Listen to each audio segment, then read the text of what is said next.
Hello everyone. Today this video is going to review what are called hit events for projectiles. I'm not going to be covering how to make a projectile. I think we've been over that, and by now you should know how to make projectiles. But I want to show you something that you may not have seen yet. In your project so far, it's very likely that when you cast your magic spell or whatever, your power, that the projectile is just passing through objects. But that's not going to happen here, and I've got a few different interesting things to show you. No matter what I shoot at in this level, hopefully you can hear and also see that it plays a sound effect and a little particle effect, okay? And I've got this fake enemy set up right here, which I retargeted from something I had on the marketplace. So let's see if I can aim correctly at that. And notice that every time I hit that, it's playing an animation that it's been hit. Okay? So mainly what this has to do with is what are known as hit events. So let's have a look at my projectile, and I'll show you something that's a little bit different from what we have previously set up. So this is the basic thing for my projectile when we made it together. Okay, we still have a video for it, although in the meantime, you know, not in class, but in the meantime, you can see that there is this box, and it is around the glowing sphere that's the core of this projectile. And that is just nothing but a box collision, okay? So if you want to add a box collision to your projectile, all you need to do is hit add and type box, and you'll find it right away, box collision. I'm not going to choose that because I have one already. What you should do, though, is drag the box, once it's in here, drag it all the way up to the top, not all the way, but where it would normally say default scene root. What you should do is you should replace the default scene root with the box. Okay, so just drag the box over the default scene root, and it will become the default scene root. Now, if that component remains in the graph, so if like default scene root goes below or something like that, just select it and delete it. Okay, we want the box itself to be the scene root. So you can see if I simulate, it's the box that's traveling. Let me see, where's my simulate?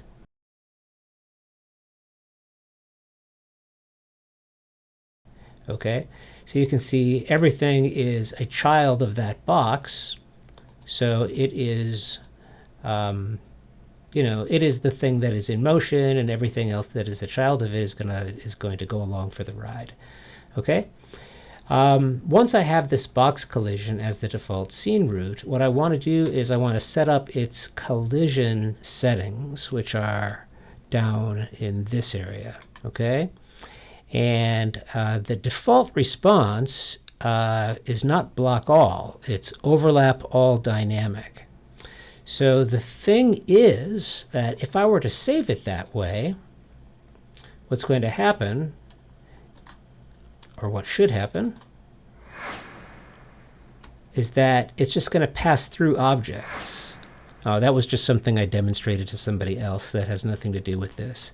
But most of your objects, if you haven't set them up correctly, their collision responses, the projectile is just going to pass right through it. There will be no impact sound, there will be no particle effect, no nothing. And you can see that little dot off in the distance. That is your projectile, which, by the way, if I continue shooting projectiles, they are in the world forever. Okay, and they take up memory, right? So we would want them to be destroyed. Let's say I do shoot something up into the sky. I want that to self-destruct, you know, after a while, because once enough projectiles have been fired, that's going to burden your game's performance. Okay, we also want to fix this problem of it just passing through, and notice that it's no longer working on the enemy. Okay, So the main difference, okay, is that the box has been made the default scene root, and you simply set the collision preset to block all, okay? Character can step up on, I would set that to no, and usually that's enough to do it, okay? So we'll hit compile and save, and now it should be able to be blocked, okay? So no matter what it hits, that is a blocking response, okay? So if I look at the code in the projectiles event graph, here's what I've got set up, all right? You start with right-clicking on the box and choosing Add Event, and it's this event, on component hit box. You don't see it in the list right now because it's already in use, okay? And you can't have two of them for the same component in the same blueprint, okay? So when you search for the event, just make sure that you're searching for this one, on component hit. It will be in this list, but it will not be in the list anymore once it's in the graph, okay? Likewise, it's not going to look like this, okay? So it's a gigantic struct. Actually, let me just delete this and start over, okay? So box, add event, add on component hit. This is what it's going to look like by default, all right? So we want to hook up the execution pin to spawn system at location, and what that's going to do is it's going to play my particle effect, okay? But it needs to know where. So in order to get that information, I'm going to split this hit result structure, okay? Split the struct pin, and I can get the hit location, which I can use for the location of the Niagara system, okay? I follow that with a play sound at location, which is just the starter content explosion cue right now, but you can make your own explosion or destruction effect, sound effect, and I can use that same location for that. And then this part is important, destroy actor, because what will happen is that as soon as it makes impact, I want the particle, not the particle, excuse me, I want the projectile actor, which is a blueprint actor, to destroy itself. And once you destroy an actor, it's removed from memory, okay? Unlike firing them into the sky, okay? So what we could do if we are worried about what happens if I shoot up into the sky and they just accumulate there, what I could do, I suppose, is add a sequence right here. Excuse me, the lights turned off in my office and I've got automatic lights. And I can then do a delay and decide on how long I want that particle to exist if it hasn't been hit by something, okay? So I will make the duration something like 10 seconds, okay? And then I can do another destroy actor. So if it's not blocked by something, it'll self-destruct anyway after 10 seconds, okay? So let's compile and save. And now, if I shoot up into the sky, let's watch that.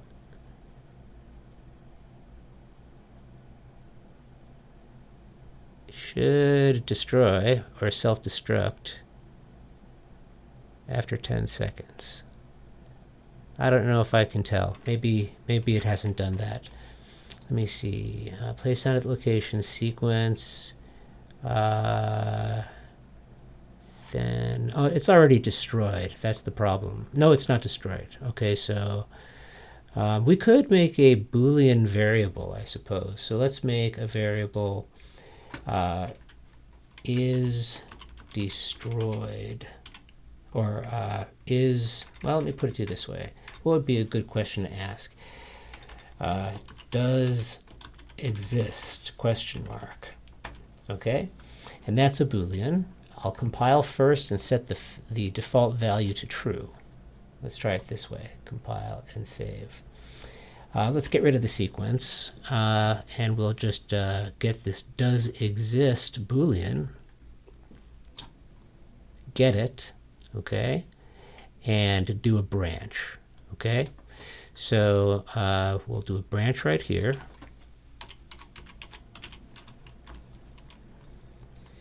Remember, default state of this Boolean does exist is set to true. Okay, so that can go to destroy actor off of true, but if it's false, let's delay this for a shorter duration, something like 5 seconds, and then destroy actor off of that. Compile and save.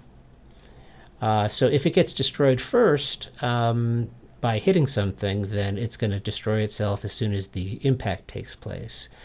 But if it still exists, well, or actually, let's see, if it does exist, destroy it. If it does not exist, well, I guess this really needs to be inverted now that I think about it. Okay, so let me think about how I can do this. Does exist, set to true, false. What I'll do is I'll put a not here. Not Boolean. To sort of invert, okay? So does exist, does not exist, okay? That can be the condition here. If it if this returns false, we want the does exist to, or what we can do is just do another branch, I suppose, instead of coming off of the false here. Yeah, that makes sense. Okay, so it does exist, and I'll make another branch. Let's see. Does exist. Let's see. This should really be a sequence here.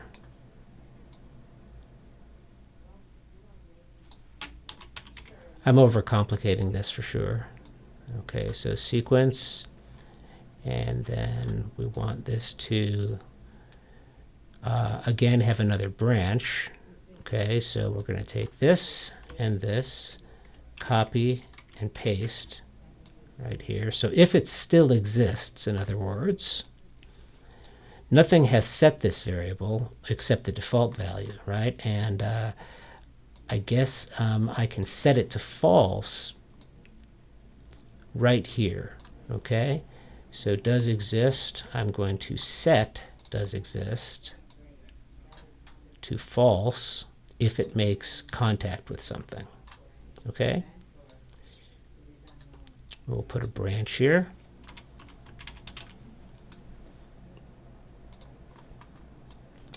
And then destroy actor.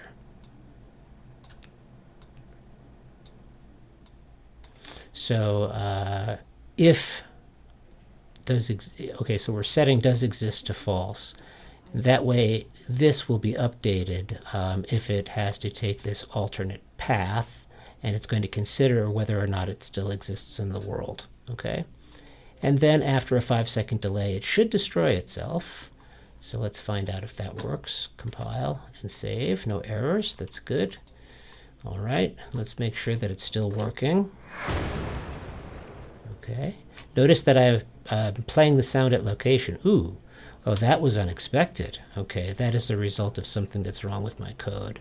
So let me think here for a second. Okay, so set does exist to false. And therefore, if the condition is false, it should come off the false pin here. Compile and save. I think that was the problem. Yep. Yeah, that is confusing sometimes when you're dealing with Booleans. Okay, so remember, if the condition is a false condition, then that will only fire an execution pulse out of the false pin. It's not that it's true that it is false, okay? think of this as like an absolute state according to the Boolean that precedes it. So if whatever Boolean is under consideration at this point is false, make sure you use the false output pin of the branch, okay? And that's all that was wrong with this. So let's pull this over. And so you can see that is easy, right? Okay, all I had to do was set the box to block all. I could also customize that if I wanted to in the collision settings, where I set it to block all. I can open that up and I can choose custom. So if I wanted to ignore certain things, I can, just choose things for it to ignore, or other things that it might overlap or whatever. But I just wanted to hit things for now. Also, there is an extra couple of collision items here. There's something called projectile and projectile trace. You probably don't need those, but you can make up to 18 custom collision channels. In addition to these, you can make up to 18 more. And I made one just called projectile for the object, and the object trace is projectile trace. You can do that if you want to in project settings. So if I were, for example, to go to my project settings and search for collision, which is probably not too hard to find. It's right there, okay? You can see, let me get my meeting controls out of the way, that you can create a new object channel and a new trace channel. And I did that for the projectile, default response to block, projectile trace, default response to block. So in theory, okay, I could have everything else just ignore the projectile. But if those other items are set to block the projectile and the projectile trace, really that's all that I need. Okay, so let's consider that for a moment. All right, so I'm going to consider this enemy here for a second. Okay, and that's a blueprint also. So I want you to see how I implemented this logic here. So I used the capsule as my collision hit detector, so to speak.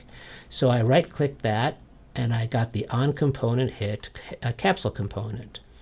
And then I added some animation montages. There's hit reaction animations that you can get, and also death animations that you can get. So I retargeted all of those onto this character, and I made a montage out of one of those hit animations. So this is very, very simple.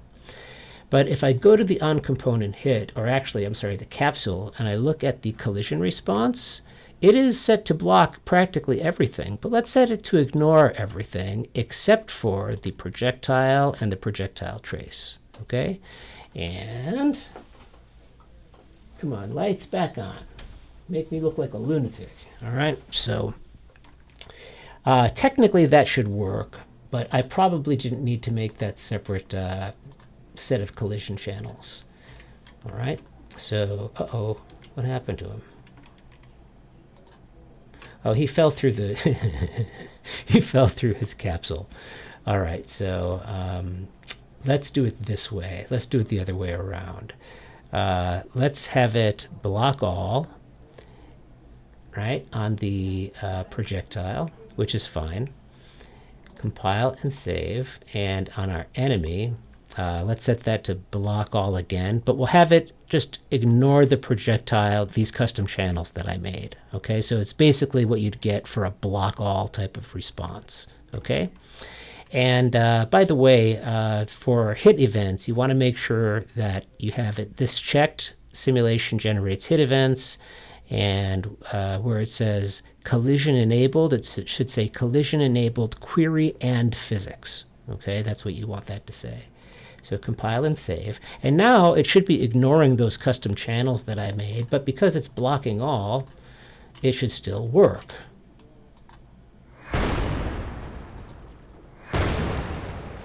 And static meshes that are in your level have collision responses as well. They don't even have to be blueprints. Okay, so let's consider this big wall here. We'll go to look for its collision settings. Okay, so let's see.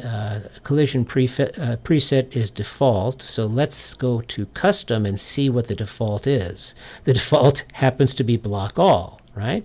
But this could also ignore those custom channels, proving that I didn't even need to make them in the first place.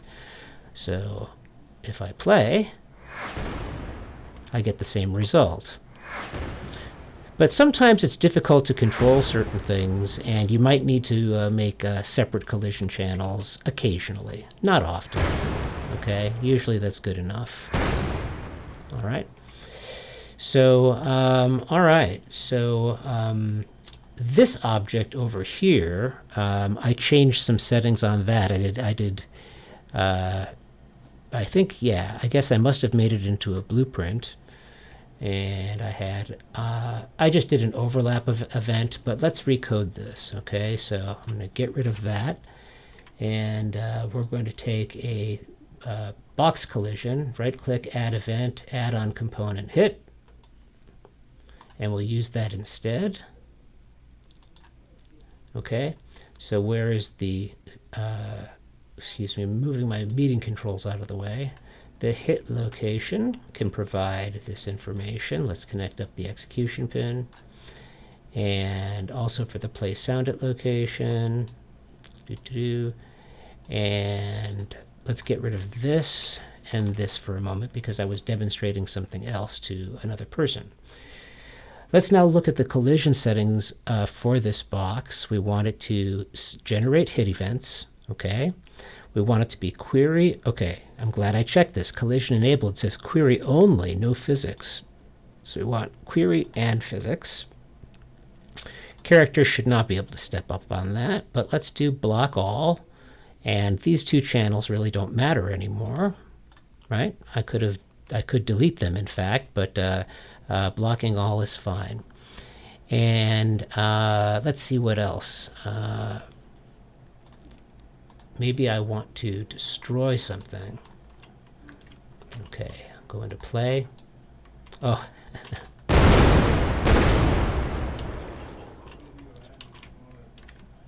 So hold on a second. Thing 2. Let me delete that out of the level and just use something else. Let's do.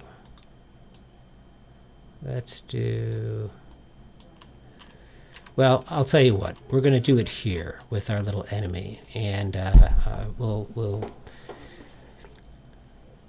make him blow up. Okay, and then after that, we're going to work on a health system so that every time we shoot him, it's going to deduct a little bit of health progressively with each successful hit, and he'll play a hit reaction each time, lose a little bit of health, and then he'll finally drop dead. Okay, so we're still having that hit triggering that montage, which is great.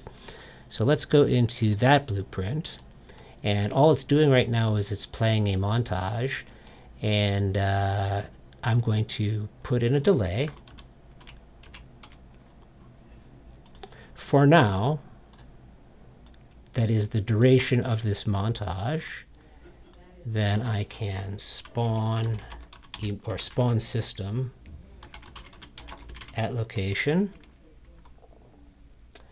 or spawn, if you're going to use the built-in explosion and starter content, you could use spawn emitter at location. Let's just use that, okay?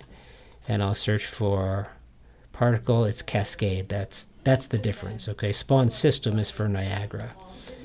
And all right, so we also want a play sound at location.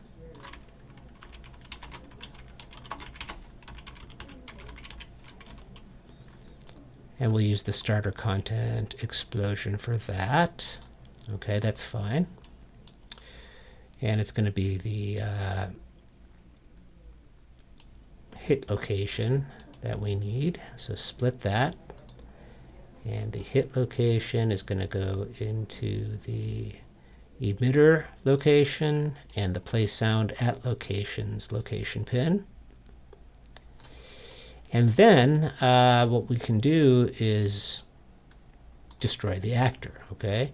So we are inside the enemy blueprint, destroy actor, like so.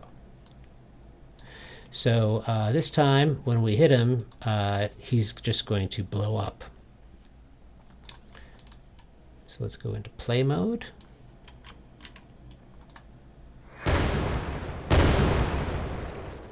Okay, so notice that he didn't blow up right away. He played that hit reaction, and in the context of killing it, I wouldn't want that to happen when he just blows up. So let's go back into the enemy, and I'm going to just bypass the animation for the time being, and connect the execution wire right from the hit event to the spawn emitter and spawn sound and destroy actor. Because this is going to happen once he's lost all of his health. Okay, so I want this last final shot. You could blow him up, or you could make him fall down with another animation montage and just like sort of fall to his death. A number of things you can do. So we'll explore a couple of those things. So let's go back into our enemy. Okay, and I'm going to reconnect things in the order that we have been using them. Okay, and we're going to disconnect destroy actor for now. Okay, in order to use health variables, here's what you want to do. Go to your variables section here in the My Blueprint panel. Okay, and add one. And call it health. And you're going to add another one. Well, let's compile, and let's give it a default value. Oops, I don't want it to be a Boolean. Excuse me. I want it to be a float. Sorry. Compile. It could also be an integer, I suppose, if you want, but I like using floats for this. So let's say he starts with 100 health. Okay? I also want another variable which is called max health. That's going to be required for us to do some mathematics with easy mathematics to make a health bar. And if all goes well, maybe I'll show you that in this tutorial also. Okay, so one more variable, and this is also going to be a float, and this is going to be called max health. Okay, and compile. And we'll also set that to 100. Okay? I might set them to 1 later and deal damage fractionally. Okay? So every time that I have a successful hit, what I want to do is I want to, maybe even before all of this logic,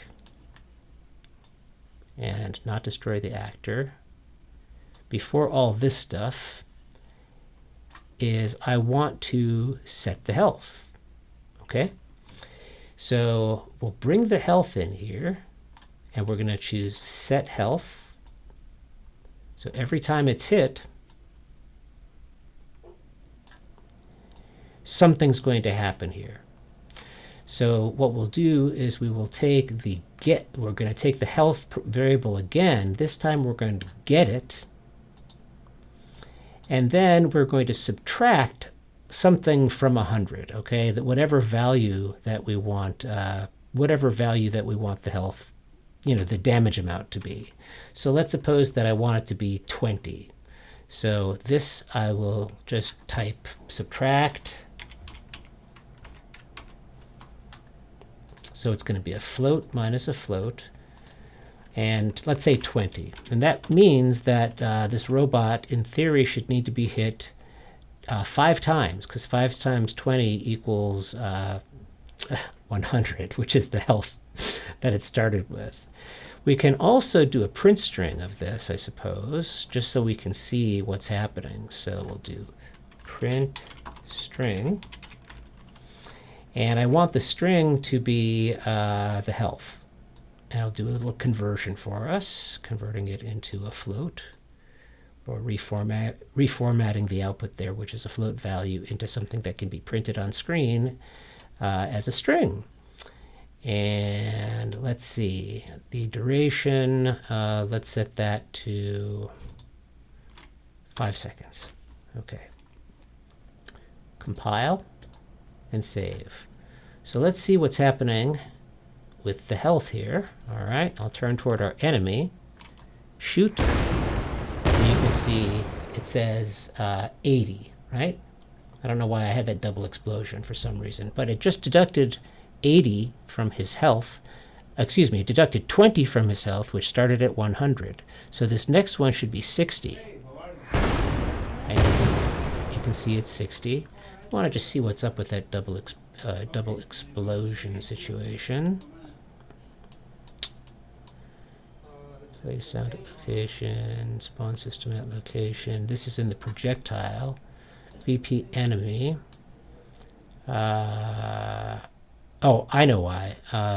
That's because the projectile plays that explosion sound, and this one is playing the same explosion sound when we destroy it.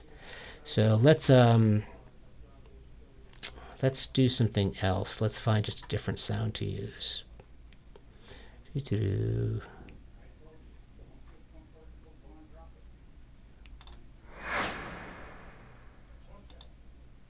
Okay, let's just use that instead.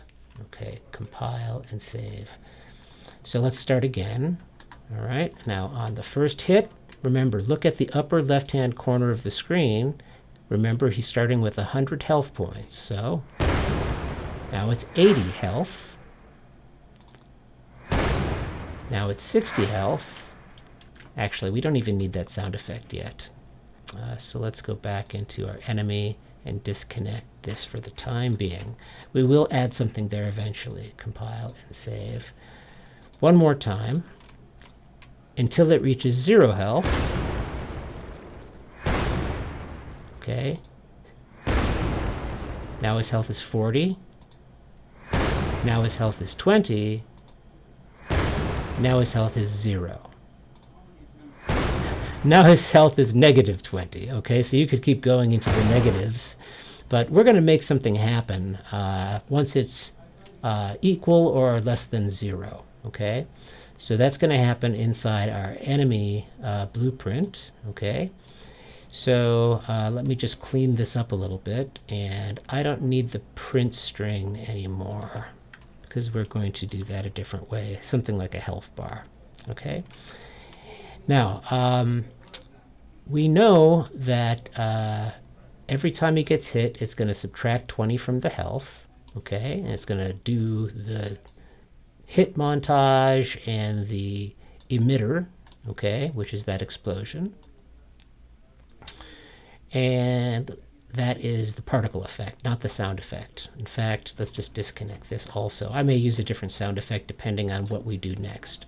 Okay, so now what I want to do is get the health again. We're not using the max health in this blueprint directly, but we are going to use it later to make a health bar system. So let's get the health, get it, okay, and do this, okay. Type less equal, okay, and that is an operator, less than or equal to 0. If that is the case, we need to satisfy a branch. That's going to be the condition to satisfy a branch.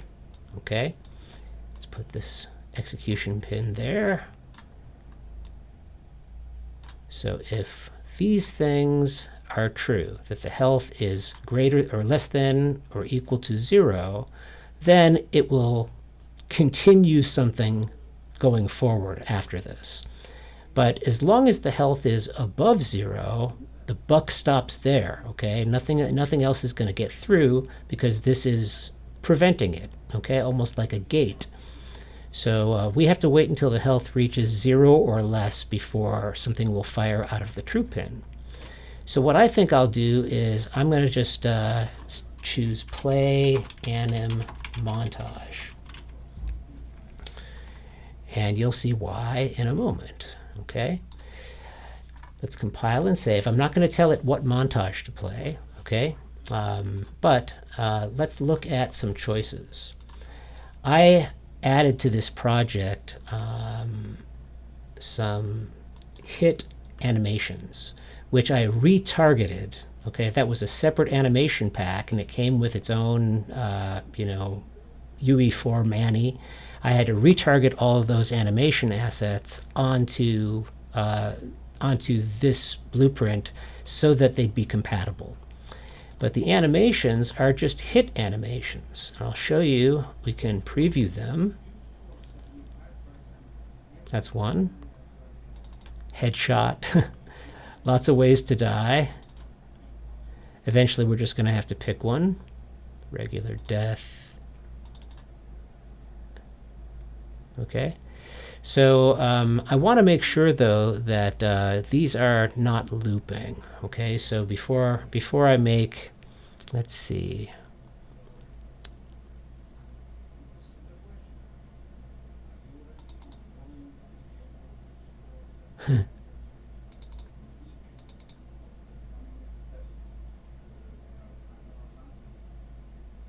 Okay, so perhaps, oops, there go the lights again. We're just going to have to find one that we like. Hey, lights, come on.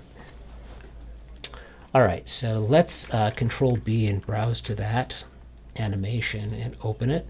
Okay, and I want to just check here for looping. And that is set to false, which is good, because if it loops, then it'll get back up again. And I'm going to check it in the montage as well. So Control B for browse to asset, and here it is. Right click. Oops, okay. Right click, and we're going to create an anim montage called Enemy Death.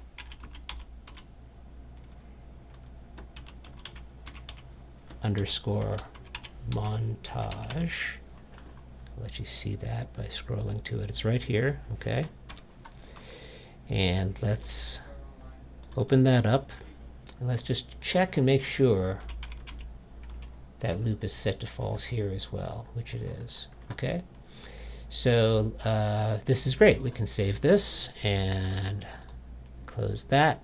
We can close that. We can close that. So this is the animation montage that I used for his hit reaction, and it came from that same animation pack that I retargeted. Okay, we can close this. Okay, now we're back in our enemy blueprint here. And if the health is less than or equal to 0, we want to play a montage. Which montage? This one. Okay, so that's highlighted. And what I can do is I can just pop it in there. Okay. I had to do the IK rig and retargeting and all that stuff to make that enemy, that animation compatible and playable on this enemy. Okay, so we'll hit compile and save, and let's see what happens when we shoot him 5 times.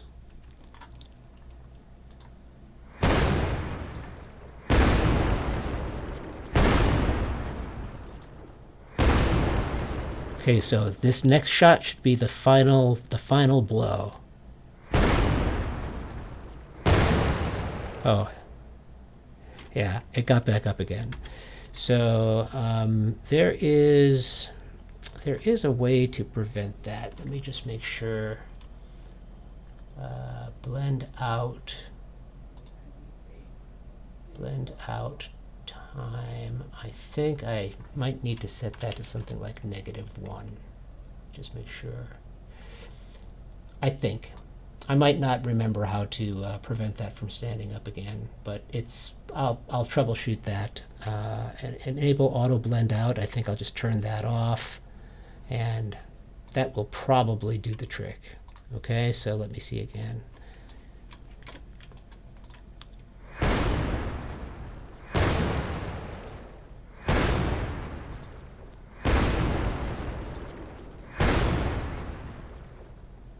Okay, so on that last one, he's still playing the anim montage before he dies. Okay, so we're going to correct for that by having a sequence here, maybe right at the beginning.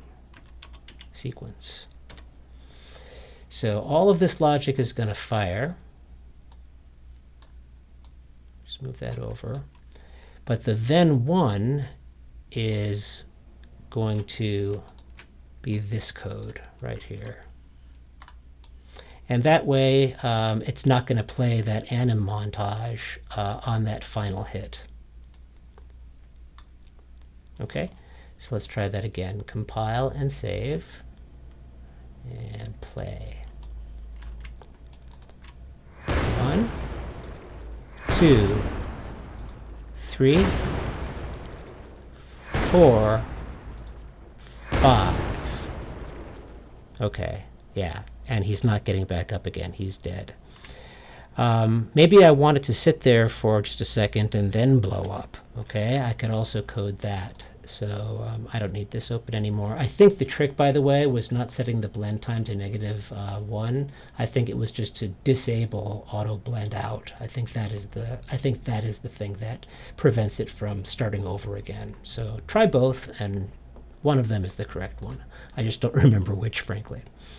So it's going to play the anim montage. That is not this one, okay? This one is the hit reaction, but this one is the death animation montage.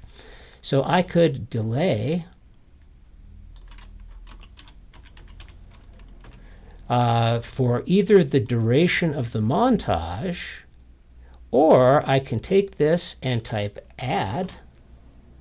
So at least the duration of the montage, plus, let's say, oh, that's an array, excuse me.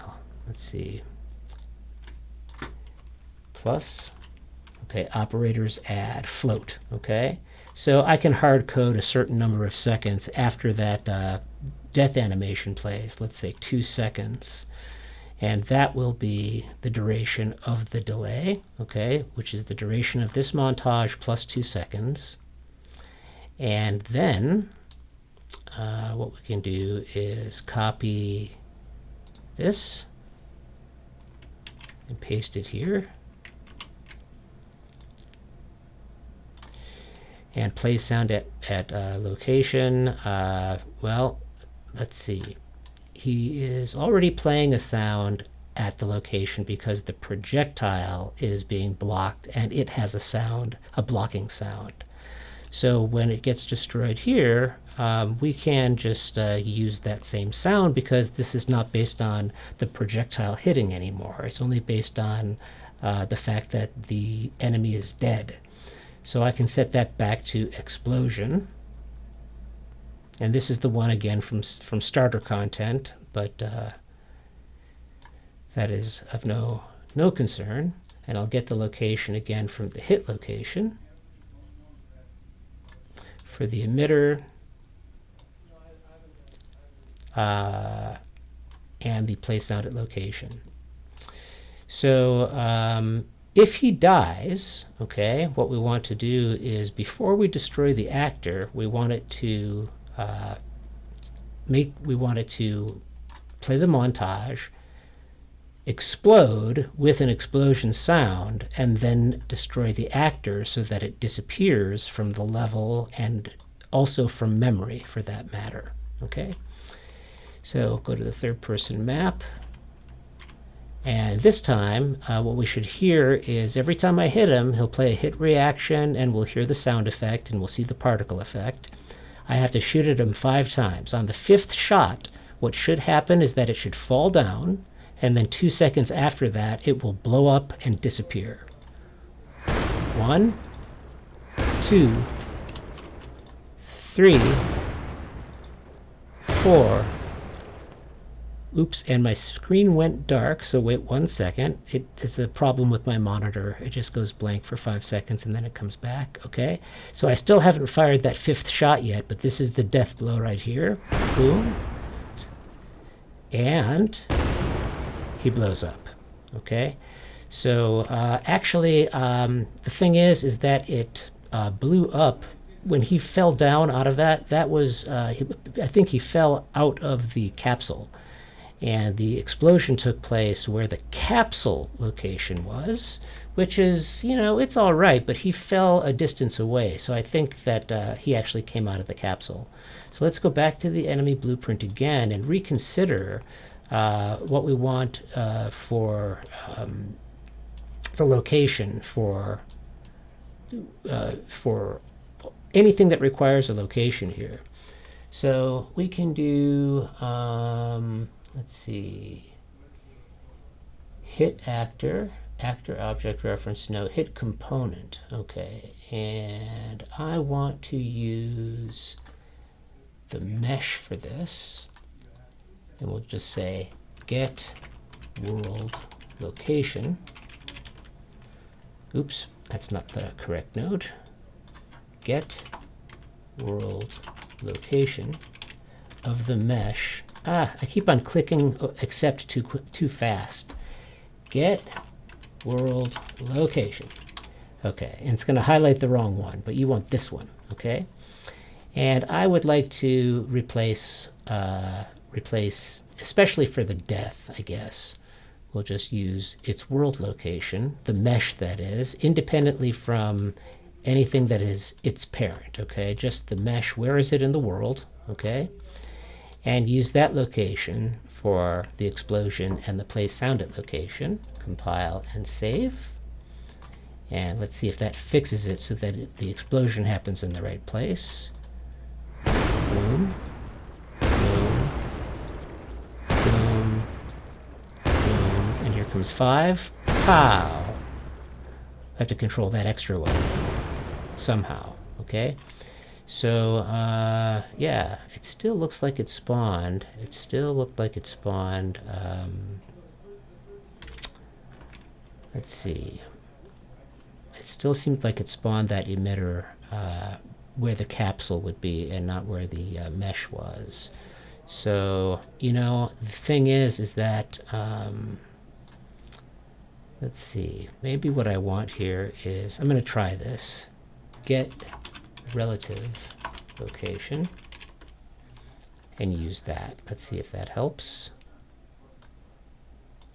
And also, it explodes one too many times. Okay, so it's spawning the emitter, and we should put a branch in front of this. And we can get the health, like we did before. And we can use the same type of branch. Okay, so I can copy these two nodes, paste them up here somewhere. Okay, so after the delay, there's a branch, okay? And if it is false, okay, if the health, let me see, if it's less than or equal to 0, okay, that will come out of the false pin. So what we want to do is spawn the emitter as long as that remains false. Okay? But as soon as this condition is met, it should not execute out of this true output. It should only execute out of the false output. So that will control that little extra explosion that we're getting, or at least it should, okay? And if it doesn't, I'll troubleshoot that later and make a video, a supplemental video for that. So let's see if that's now controlled.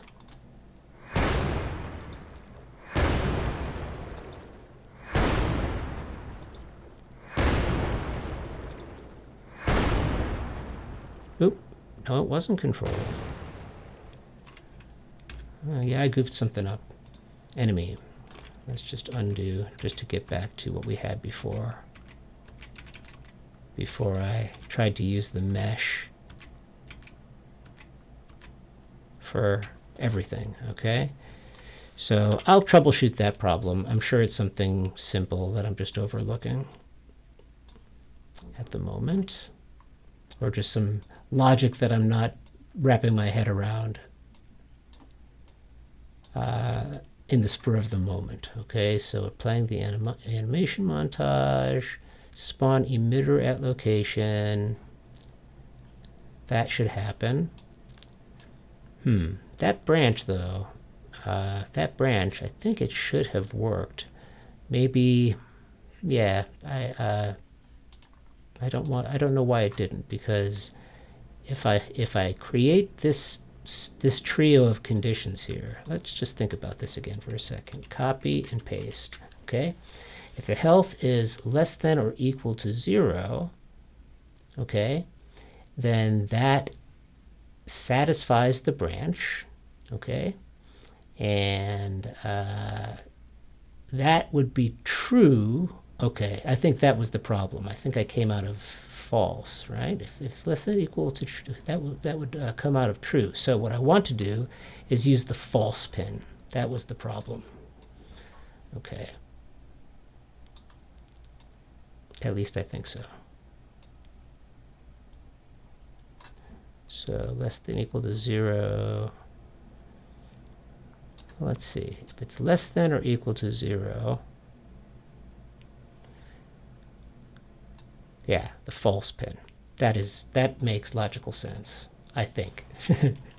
Sometimes I see things more logically on certain days than others. All right, so I think that this should at least control that extra explosion.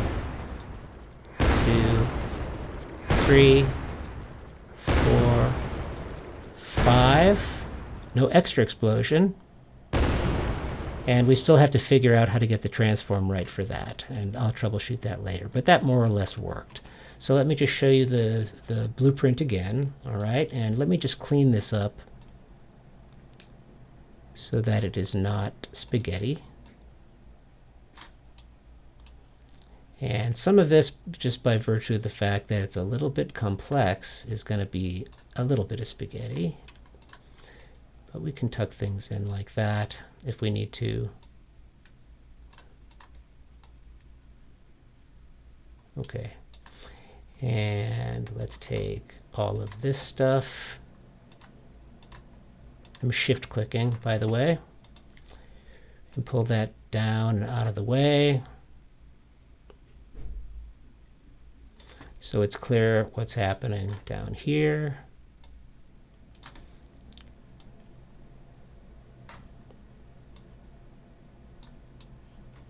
Lights, please. Okay, destroy actor. And again, if I need to do some reroutes, so be it. Let's try that.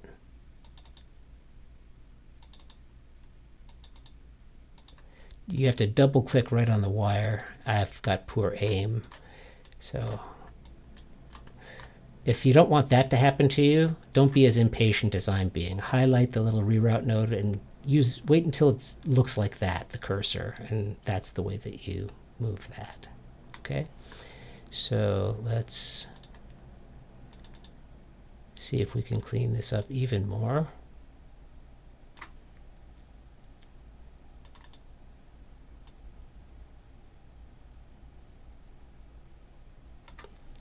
And if I spread these out, I don't even think it's necessary. I think somebody could look at this and understand what's happening there. Okay. Furthermore, if I were to move every one of these just over a little bit, then yeah, you can see where everything is going a little bit better. Okay. So this is the full deal. All right. So I could make that a little bit better, I suppose, if you don't want it crooked. Like that. And then I think we've got something here that is readable. Okay, so we've got the capsule component, and that is set to block all. Now the hit component, what I think I might be able to do is get the static mesh, or no, let's see, hit impact point, hit normal, hit blocking, hit normal impulse is a vector. Hit component is the capsule. Okay, that's why I think it's defaulting to that. But other component, I wonder if I can,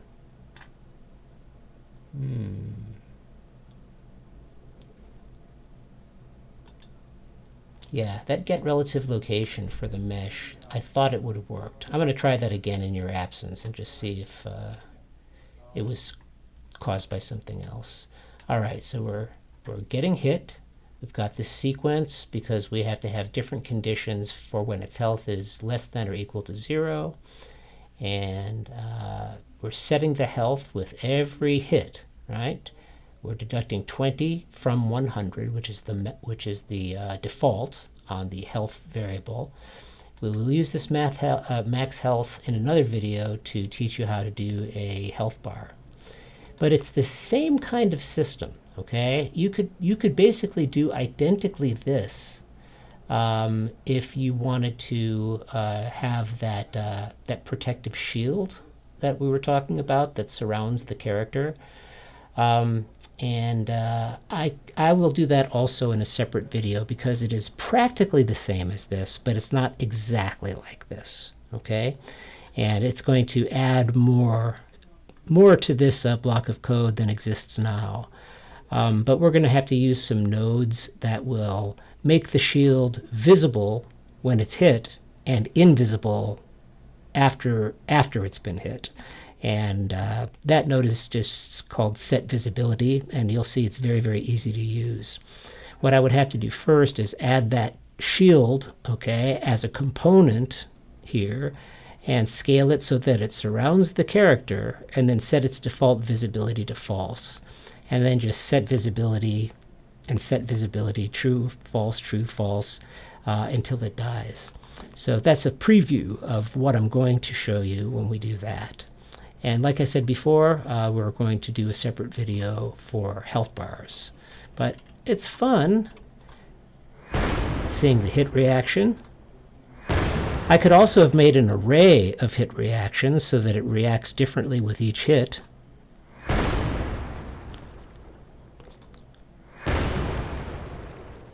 And then the finishing blow. Boom. Okay.